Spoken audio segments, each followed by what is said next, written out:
Chers zèbres, chers non-zèbres, bienvenue. Aujourd'hui, je vous parle de multipotentiel et de curiosité. Que faire de la curiosité lorsque vous êtes quelqu'un de curieux comme moi, par exemple, et que vous regardez énormément de vidéos, que vous regardez énormément de statuts Facebook, par exemple, et que vous êtes en train de tweeter sans arrêt sur Twitter. Que faire de cette curiosité? Qu'allez-vous faire de tout ce savoir?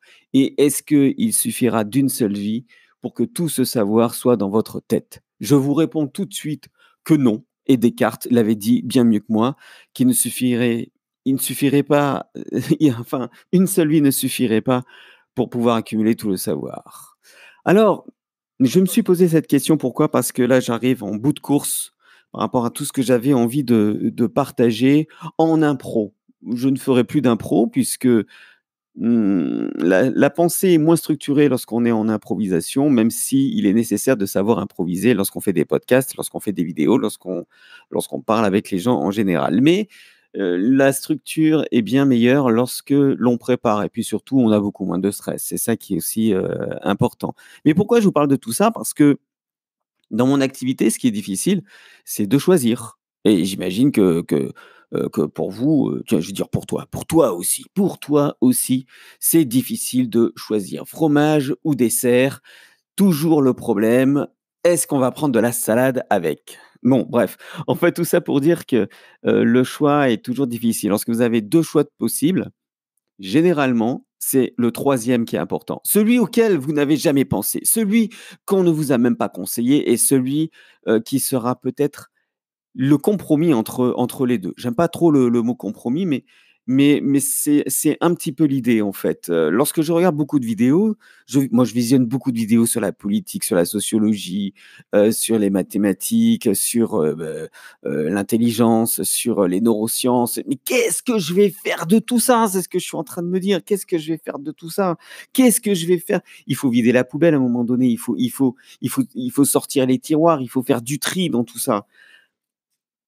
Et c'est ça le problème, c'est que tout m'intéresse. Mais quand je dis tout, c'est que tout m'intéresse dès l'instant où je pars d'abord par les bases et ensuite j'étoffe un petit peu le discours. Alors que faire de tout ça? Est-ce qu'il faut continuer, hem, à consommer comme ça et ne rien en faire et perdre du temps?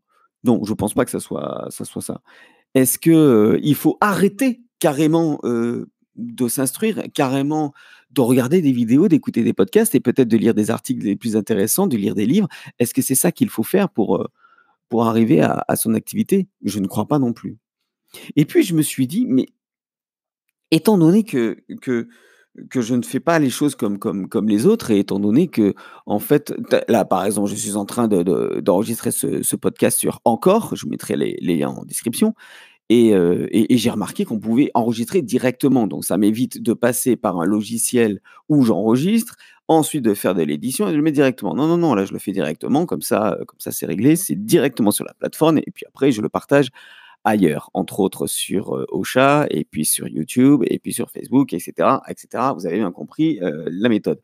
Donc là, j'étais en train de relire le livre de Béatrice Millettre qui s'appelle «Petit guide à l'usage des gens intelligents qui ne se trouvent pas très doués» et en feuilletant, je me disais: «Mais en fait, je peux faire un podcast par chapitre, par petit article, par idée». Voilà, par exemple, là, j'ai du mal à faire un plan. Voilà, un plan détaillé a toujours été un calvaire et pour moi, c'est un calvaire aussi de faire un plan. C'est pour ça que là, je suis en totale improvisation. Je n'ai aucune note sur moi. Je me laisse aller, aux idées, qui sont, heu, qui sont les miennes et qui me traversent l'esprit comme ça et voir ce que j'en fais, ça, c'est une autre paire de manches. En tout cas, j'imagine que vous êtes un peu comme ça aussi.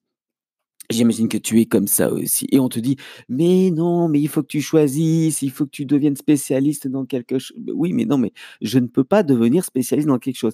S'il y a bien une spécialité pour moi, c'est la curiosité. S'il y a bien une spécialité, c'est de faire des liens avec les choses. S'il y a bien une spécialité, c'est peut-être d'avoir un esprit global sur les choses et donc de prendre du recul et de ne jamais penser qu'une chose est unicausale, mais multicausale et à cause de ça, je ne peux pas séparer les mathématiques de l'orthographe. Oui, oui, je rigole pas. Je ne peux pas séparer les mathématiques de la science physique. Je ne peux pas séparer l'histoire de la sociologie de la philosophie, etc. Et de tout pour moi s'imbrique les uns avec les autres, quoi. Alors que faire avec ça? Que faire?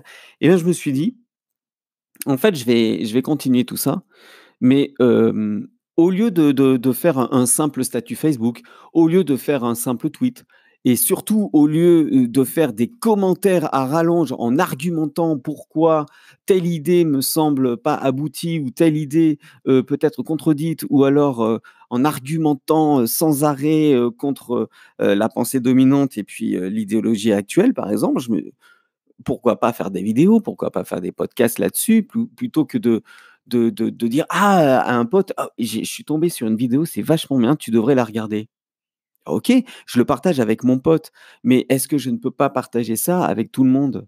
Est-ce que je ne peux pas me dire: «Tiens, cette vidéo, elle est vachement intéressante, je vais en faire un podcast». Un podcast comment? Bah, pour dire pourquoi cette vidéo est intéressante, en quoi elle est intéressante, qu'est-ce que moi je peux rajouter, qu'est-ce qui est faiblard dans cette vidéo, qu'est-ce qu'on peut dire?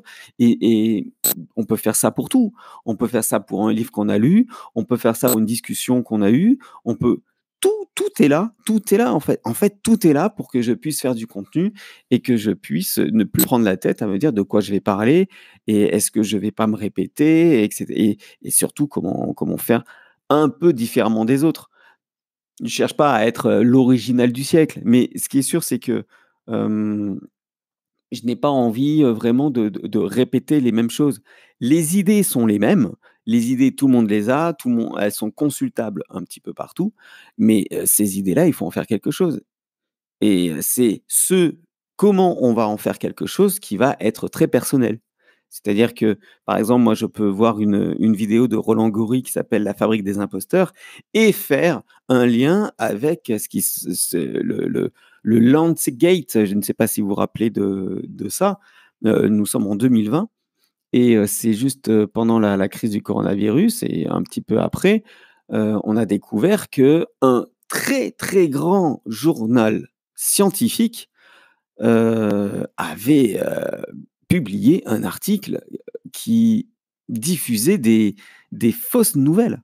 On appelle ça les fake news, mais des fausses nouvelles, sur la façon de le soigner, sur l'hydroxychloroquine, sur tout ce marasme qu'il y a eu, quoi. Donc ça veut dire que si il y a un très, très grand journal, très reconnu et c'est la bible des scientifiques, on va dire. Si ce journal diffuse n'importe quoi, en qui on peut avoir confiance? C'est bien ça le problème. En qui est-ce que l'on peut avoir confiance?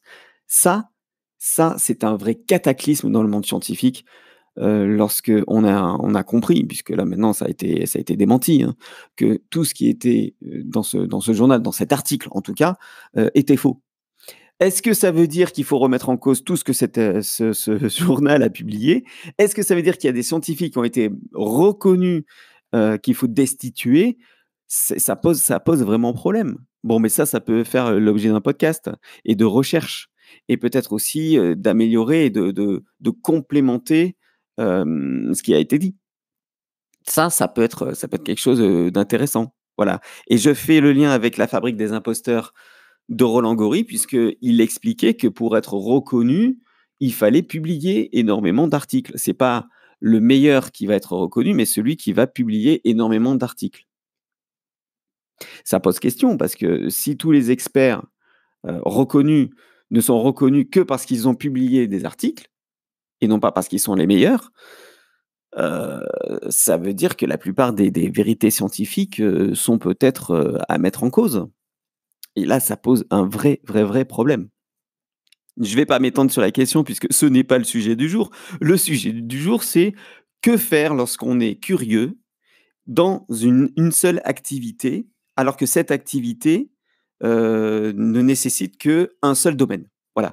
Imaginons, bon moi j'ai un blog sur les mathématiques qui s'appelle, Plus belles les maths. Imaginons que je tombe sur, je ne sais pas, un cours de raisonnement. Voilà, un cours de raisonnement. Bon, on a priori, les mathématiques et le raisonnement, c'est quand même voisin. Mais est-ce qu'on peut en faire une vidéo? Oui, tout simplement en expliquant comment, par l'intermédiaire de cette vidéo qui parle de raisonnement, comment est-ce qu'on peut l'appliquer, aux mathématiques et surtout comment avoir des bonnes notes grâce à ça. Puisque la plupart du temps, entre autres, il y a alors si vous savez votre cours en maths, c'est très bien, mais si vous savez raisonner, c'est encore mieux. Parce que vous comprenez ce que vous faites. Vous comprenez la méthode et vous comprenez pourquoi, cet outil que vous avez entre les mains, qui est par exemple, je ne sais pas moi, le théorème de Pythagore, ça c'est un outil. Pourquoi, vous pouvez vous en servir à ce moment-là? Vous allez faire des fautes, des tours de riz avec, moi je faisais beaucoup de fautes des tours de je m'éloigne un peu du sujet, mais je vous explique. Je faisais beaucoup des fautes des tours de riz, lorsqu'il y avait des signes. Voilà, je faisais des erreurs de signes, plus, moins, machin et cetera. Ça c'était une horreur. Je faisais des étourderies comme ça, mais vous faites aussi et vous pouvez faire des étourderies de raisonnement. Vous pouvez faire des fautes de raisonnement et les fautes de raisonnement, même si vous savez votre cours, c'est ça qui est terrible. Votre cours n'est là que pour vous donner des outils. Votre cours n'est là, je pense que je vais en faire un podcast de ça et une vidéo. Votre cours n'est là que pour, vous donner des outils. Mais comment vous allez vous servir des outils sans faire de raisonnement? Ce n'est pas possible. Vous devez savoir raisonner en mathématiques et l'on n'apprend pas à raisonner en mathématiques. Voilà, je pense que ça va être l'objet de mon prochain podcast. Tout ça pour vous dire que, ne vous étonnez pas si je ne parle pas que de zèbres, que je ne parle pas que d'intelligence, que je ne parle pas, que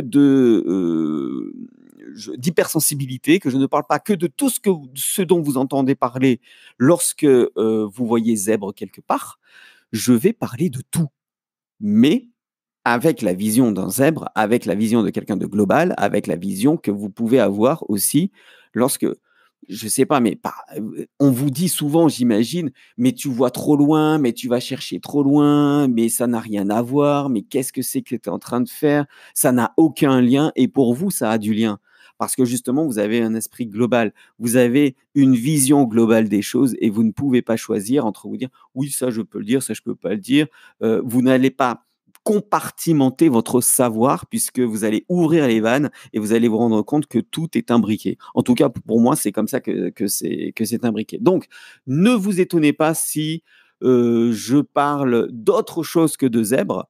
Vous verrez qu'il y aura toujours, toujours, toujours, et je le répète, toujours un rapport avec l'hypersensibilité, avec la vision globale, avec, l'hyperesthésie, avec toutes les caractéristiques qui font que, vous êtes un zèbre, que tu es un zèbre et que moi je le suis peut-être aussi, même si je n'ai pas fait de test. Voilà, c'était ce que je voulais vous dire dans ce podcast. Partagez ce podcast et puis regardez dans les descriptions, il y a toujours des choses très intéressantes et puis merci à vous, je vous souhaite une bonne journée et n'oubliez pas, écoutez ce que je dis, soyez sceptiques et vérifiez surtout à la lumière de votre expérience. Salut les zèbres, ciao.